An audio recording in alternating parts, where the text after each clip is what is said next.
Madame, Monsieur, bonsoir, ravi de vous retrouver. Au programme de cette édition, la guerre de l'information et des réseaux sociaux entre l'Union européenne et les États-Unis. Tandis que les bureaux parisiens de X ont été perquisitionnés, le Congrès américain dénonce l'ingérence de Bruxelles dans les élections en Europe. Sur le front oriental, Donald Trump a cédé à 9 pays arabes. Il a accepté des pourparlers avec l'Iran après avoir fait mine de se retirer. Face à Téhéran, la ligne américaine semble bien incertaine. Et puis nous reviendrons sur les rumeurs d'un remaniement ministériel en France. Quelques ministres pourraient effectivement partir sur fond d'élections municipales, mais aussi présidentielles.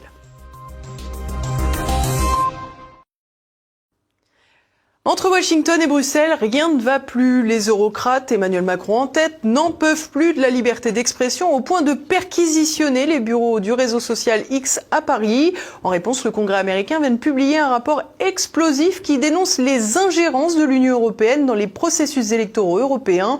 Explication de Nicolas de Lamberterie. Le Congrès américain dénonce en des termes très durs la tendance autoritaire de l'Union européenne à vouloir censurer les réseaux sociaux et la liberté d'expression. Dans un rapport explosif produit par une commission d'enquête, on dénonce l'ingérence électorale de Bruxelles dans plusieurs élections nationales en Europe, France incluse. Et cette ingérence finit par être gênante pour les républicains américains. Les analystes décrivent en effet une conséquence perverse et mondiale de la censure des réseaux sociaux au sein de l'Union européenne. Faute de pouvoir ou de vouloir adapter leurs normes par zone géographique, les réseaux sociaux tendent à se conformer aux standards très restrictifs de l'Union européenne et à les appliquer au monde entier. Pour rappel, avec la réglementation européenne DSA, des amendes gigantesques peuvent être infligées aux réseaux sociaux s'ils ne respectent pas toute une série de valeurs, ce qui veut dire qu'ils ne pratiquent pas une censure extensive des discours contestataires, contraires à la doxa libérale, ce qui a donc pour conséquence logique de répandre dans le monde entier les normes de censure européennes. Et selon David Techer, spécialiste des États-Unis, c'est ce qui agace particulièrement les Américains, très attachés à une liberté d'expression radicale défendue par le premier amendement de leur Constitution. Mais pour comprendre, il ne faut pas oublier qu'aux États-Unis, le premier amendement est crucial parce qu'il garantit la liberté d'expression. Et les Américains ne supportent pas qu'on touche à leurs affaires, qu'une puissance étrangère impose sa loi sur un média américain. Et si on se met du point de vue américain, donc l'Union européenne, ce sont des alliés qui osent montrer un signe de rébellion envers le protecteur américain. Faut donc les remettre à sa place. Et le rapport du Congrès ne se contente pas, selon David Techer, d'affirmations, mais est le fruit d'une enquête approfondie qui apporte la preuve que Bruxelles s'affaire depuis au moins 2015 à censurer de plus en plus radicalement les réseaux sociaux. En clair, même si le rapport est partisan, ce n'est pas pour autant qu'il ne s'appuie pas sur des éléments tangibles. Dans ce rapport, on trouve vraiment des preuves de la censure de l'Union européenne, avec des échanges de mails de la part de hauts fonctionnaires européens ou de membres de la Commission. Cette commission, il faut savoir qu'elle a obtenu des documents internes de la part de ces plateformes sociales. L'Union européenne n'est donc pas neutre. Elle intervient politiquement sous couvert de lutte contre la désinformation ou les ingérences russes. Traduction. Les Américains disent « Ceux qui parlent d'ingérence sont eux-mêmes des manipulateurs », donc en parlant de la Commission européenne, ou de l'Union européenne plus globalement. Cette ingérence consistait à modérer, censurer certains contenus sur des réseaux sociaux et à favoriser certains candidats. Alors faut pas oublier qu'en février 2025, le vice-président J.D. Vance avait déjà, à la conférence sur la sécurité à Munich, accusé les Européens d'attaquer la démocratie et la liberté d'expression en Roumanie.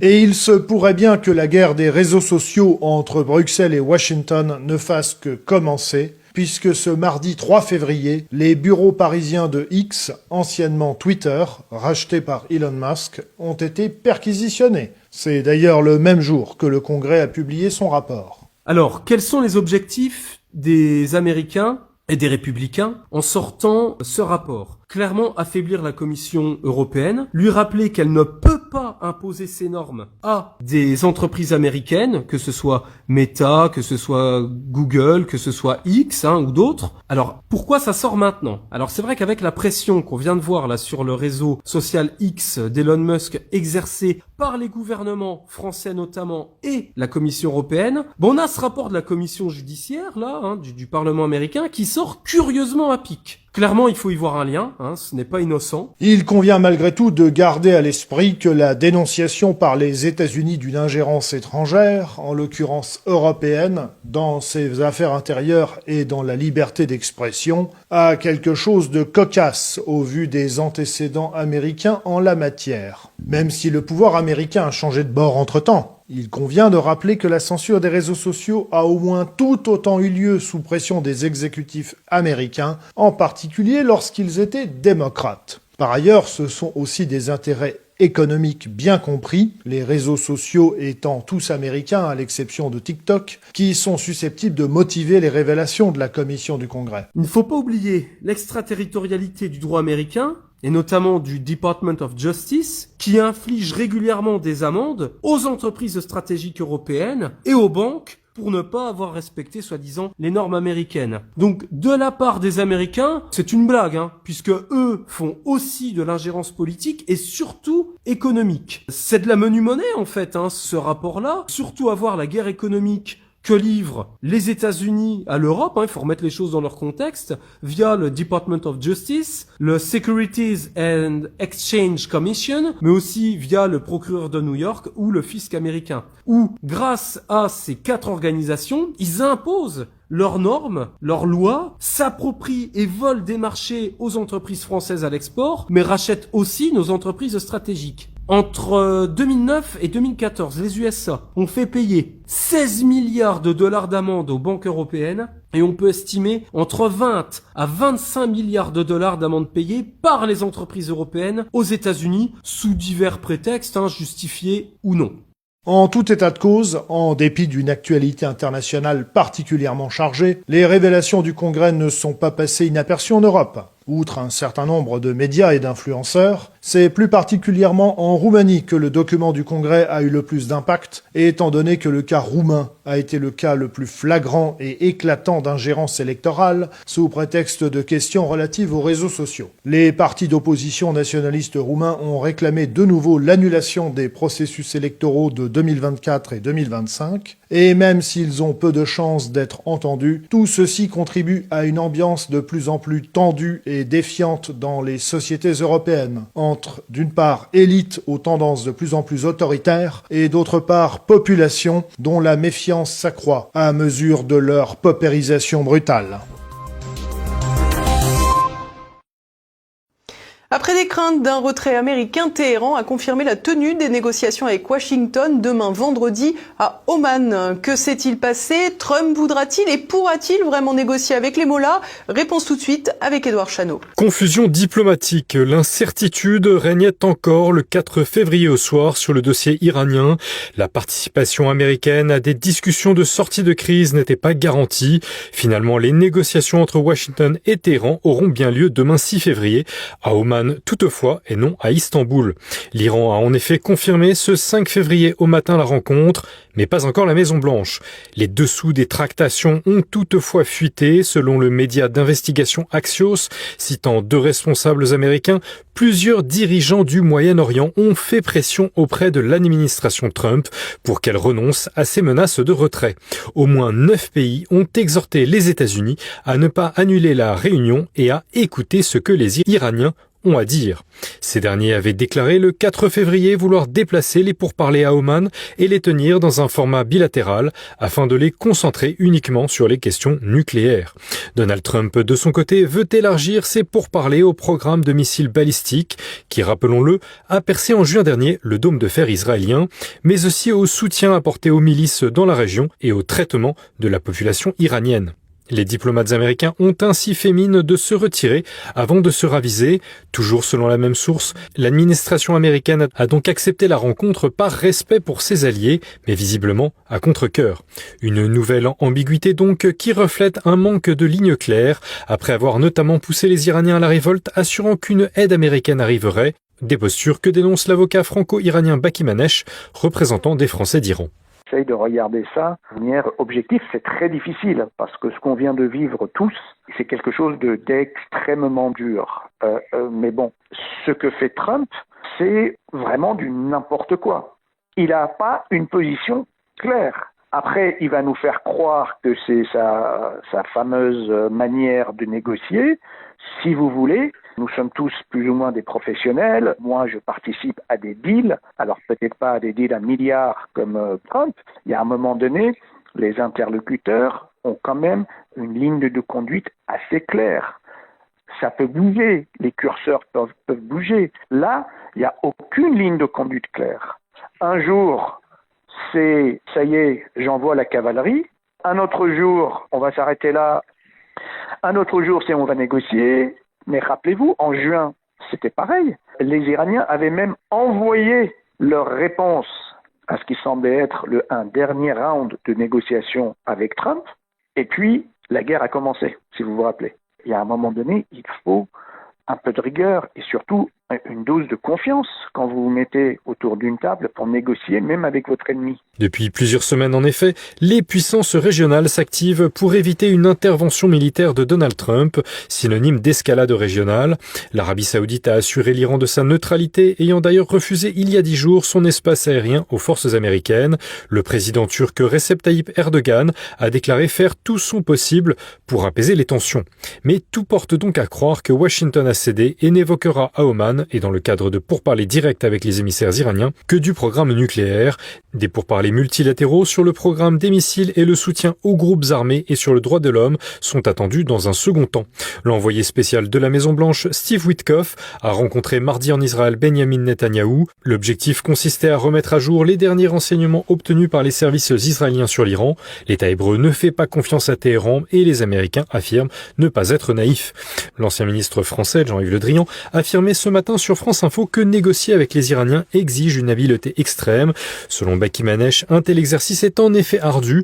Téhéran s'est aussi montré rigide, maximaliste face aux menaces de Trump, mais selon lui, personne n'a intérêt à une guerre ouverte.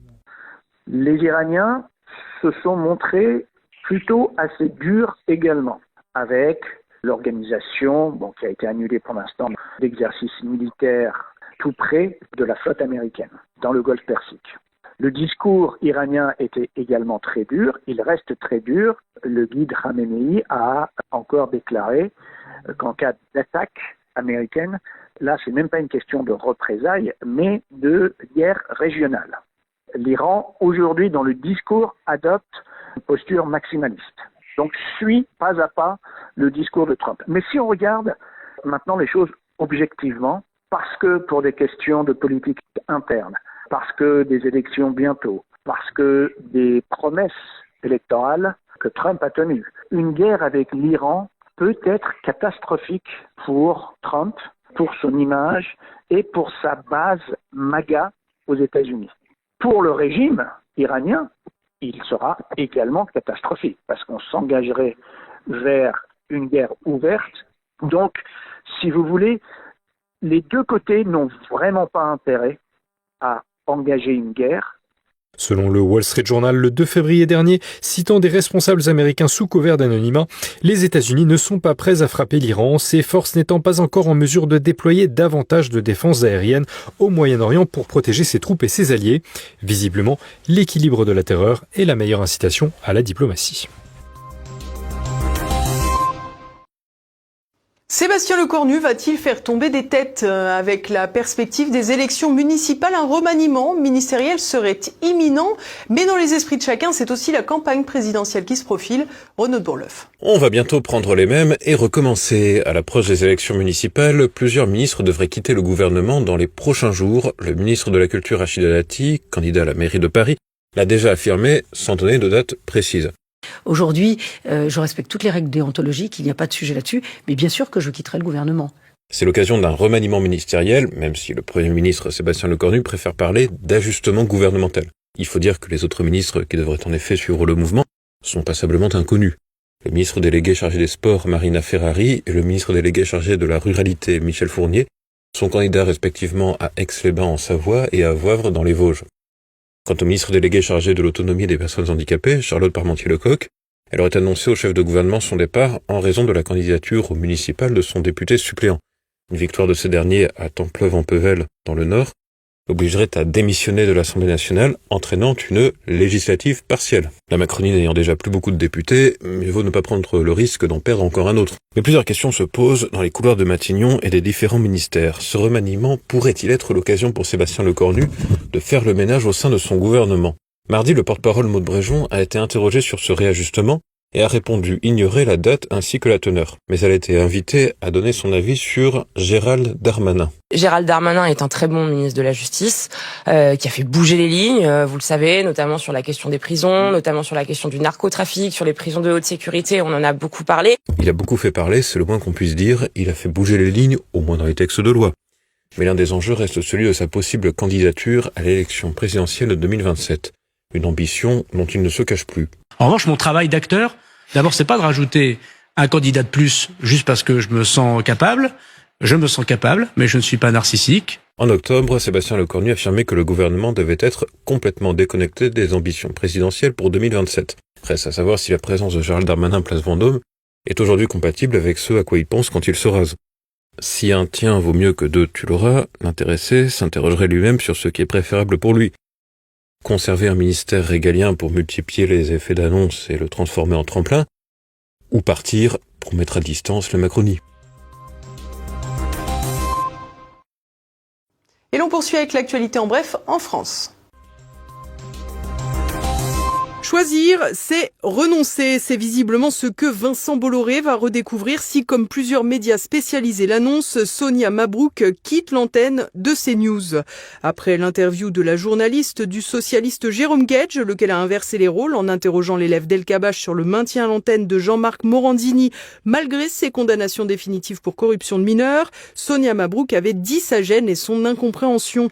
De quoi provoquer l'ire du directeur général Serge Nedjar, réputé très interventionniste, y compris sur la ligne éditoriale.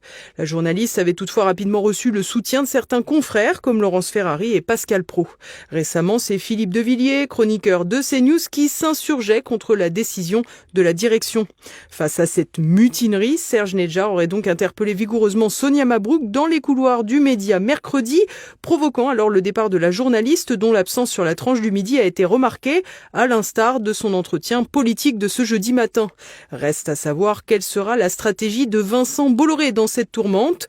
Laisser passer la tempête ou finalement remercier Jean-Marc Morandini et peut-être aussi son bras droit Serge Nedjar pour en profiter pour récupérer une partie des téléspectateurs de droite un peu lassés par certaines obsessions de la chaîne.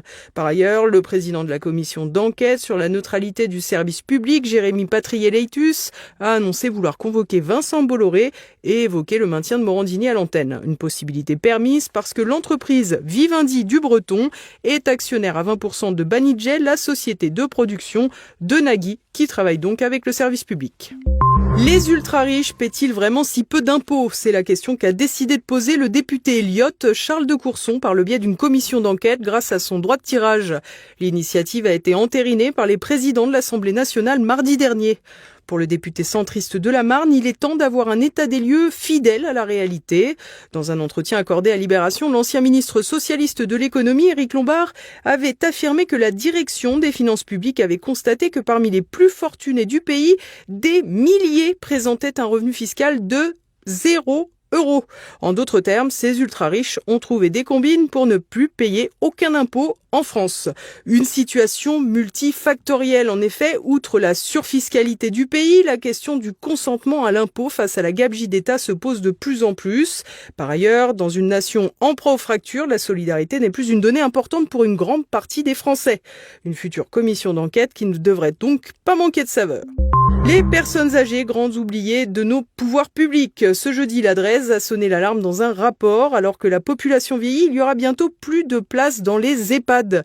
Selon les prévisions, d'ici 25 ans, il faudrait créer 365 000 places supplémentaires et embaucher 150 000 personnes dans les maisons de retraite et le secteur de l'aide à domicile.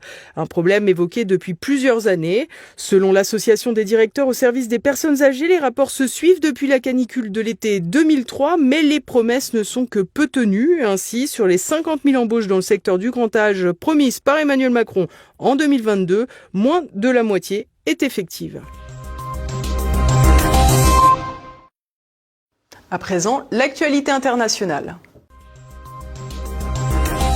Ryan Roos, 59 ans, écope de la prison à perpétuité pour avoir tenté d'assassiner Donald Trump. Le 15 septembre 2024, armé d'un fusil semi-automatique, il s'était embusqué sur le golf du candidat républicain en Floride. Les agents du Secret Service l'avaient neutralisé avant qu'il ne puisse tirer. C'était la deuxième tentative visant Donald Trump après celle plus spectaculaire du 13 juillet 2024 lors d'un meeting en Pennsylvanie.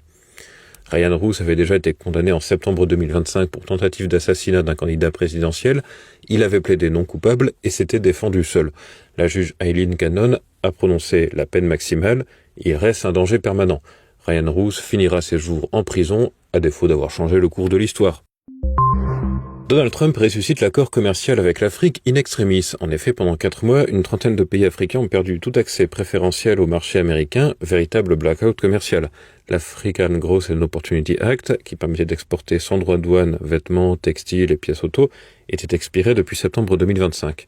Le 3 février, Donald Trump a signé 1 an de prolongation rétroactive jusqu'au 31 décembre 2026. Soulagement immédiat pour les exportateurs africains, mais avec un message clair, désormais Washington exige plus d'ouverture des marchés africains sous peine de tout renégocier durement dès l'année prochaine. Obscénité et mensonges sur le service public. Mercredi soir, Léa Salamé exultait à quelques minutes de la diffusion de son entretien avec le président ukrainien sans mandat Volodymyr Zelensky. L'animatrice de Quelle époque était vraisemblablement très fière d'obtenir un scoop. Et puis pour la première fois, il va nous donner le chiffre des morts ukrainiens depuis le début de cette guerre, il y a 4 ans. Compter les morts, une passion pour les télévisions, et qu'importe la véracité des informations diffusées. En réalité, la comptabilité des victimes de la guerre en Ukraine est un véritable enjeu de communication pour Kiev, qui souhaite conserver le soutien d'une population épuisée par le conflit, en passe de franchir le cap de la 5e année. Par ailleurs, l'Ukraine a tout intérêt à minimiser les morts au front dans la mesure où chaque soldat tombé sur le théâtre de guerre est synonyme de pension de guerre à verser aux familles, des sommes pharaoniques que l'Ukraine n'a pas les moyens de payer. Un mois après le drame de Crans-Montana, les propriétaires du Constellation tentent d'apaiser les tensions. Mercredi, Jacques et Jessica Moretti ont adressé une lettre à leurs employés pour exprimer leur compassion et leur solidarité. Au cours des dernières semaines, les accusations ont été réciproques. D'un côté, les salariés affirmaient que les propriétaires négligeaient les questions de sécurité. D'un autre côté, ces derniers accusaient leurs employés de connaître les consignes et de ne pas les avoir appliquées. Une autre négligence n'est toujours pas mise sur la table, celle des autorités locales du Valais, qui n'ont plus procédé à leur contrôle annuel depuis 2019. Et voilà, nous arrivons à la fin de cette édition. Dès à présent retrouvés immédiats, Jean-Yves Le Gallou et Floriane Janin évoquent les dernières révélations de l'affaire Epstein et le passage de Léa Salamé devant la commission parlementaire sur l'audiovisuel public. Demain, vendredi, dès 7h, découvrez un nouveau Zoom avec Olivier Zarouati. Il présente son roman sur l'euthanasie. C'est une forme de loi naturelle, l'interdiction du meurtre qui dépasse très très largement les frontières du monde judéo-chrétien. Toutes les civilisations évoluées s'accordent sur cette interdiction du meurtre. Mais évidemment, c'est pas si simple. C'est pas si simple parce que cette interdiction, elle connaît beaucoup d'exceptions. Beaucoup d'exceptions tout à fait acceptées de tous. Il y a la légitime défense, dans laquelle, on peut la défense est licite. Il y a la guerre. Quand on est en situation quand l'ennemi est aux frontières, on a le devoir de prendre les armes et ça n'aurait pas de sens si on n'avait pas le droit de s'en servir. Donc c'est une loi impérative, mais truffée d'exceptions. Et une société qui évolue a le droit de se poser régulièrement la question des exceptions, de nouvelles exceptions qu'il faudrait tolérer, qu'il faudrait accepter, parce que tout simplement la société n'est pas figée. Et la question de l'exception, de nouvelles exceptions, elle est légitime, on peut se la poser. Et voilà, c'est déjà la fin de cette édition. Merci à tous pour votre fidélité. Rendez-vous demain, même lieu, même heure. En attendant, portez-vous bien. Bonsoir.